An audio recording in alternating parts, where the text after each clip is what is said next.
Hello সুপ্রিয় শিক্ষার্থীরা, কি অবস্থা তোমাদের? আমি বলছিলাম যে তোমরা টেকনিক্যালি লেখকের যে সাহিত্যকর্মগুলো আছে সেগুলো টেকনিক্যালি পড়বা। টেকনিক্যালি পড়লে কি হবে, ওই জিনিসটা তুমি বেশিক্ষণ মনে রাখতে পারবা।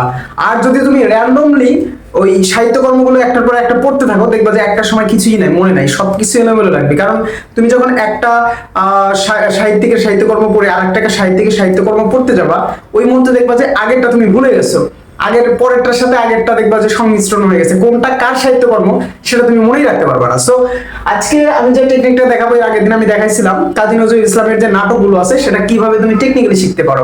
তো আজকে আমি দেখাবো রবীন্দ্রনাথ ঠাকুরের যে নাটক আছে, সেই রবীন্দ্রনাথ ঠাকুরের নাটক কিভাবে তুমি টেকনিক্যালি শিখতে পারো মজায় মজায়। ঠিক আছে, তো এখানে দেখো কি বলা হয়েছে, টেকনিকটা বলা হয়েছে ববিতার মামু ডাকাত।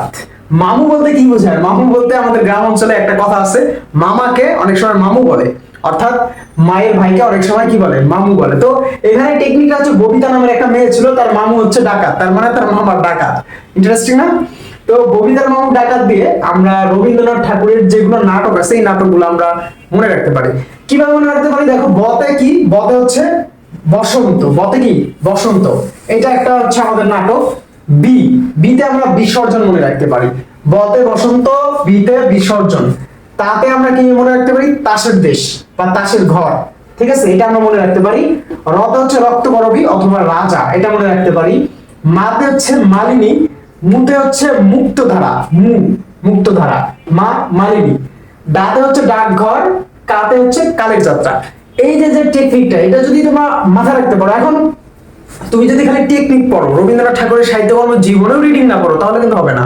তোমাকে আগে কি করতে হবে, রবীন্দ্রনাথ ঠাকুরের নাটক যে আছে নাটকগুলো একবার করে হলেও তোমাকে পড়ে নিতে হবে। পড়ার পরে তুমি এই টেকনিকটা এখানে ইউজ করতে পারো, তখন তুমি বুঝতে পারবে যে বতে কি বোঝাচ্ছে, বসন্ত, বিতে বিসর্জন, তাতে তাসের দেশ বা তাসের ঘর, তারপরে রতে হচ্ছে রক্তকরবী অথবা রাজা, মাতে মালিনী, মুতে হচ্ছে মুক্তধারা, ডাতে হচ্ছে ডাকঘর, কাতে হচ্ছে কালে যাত্রা। কি মজা না?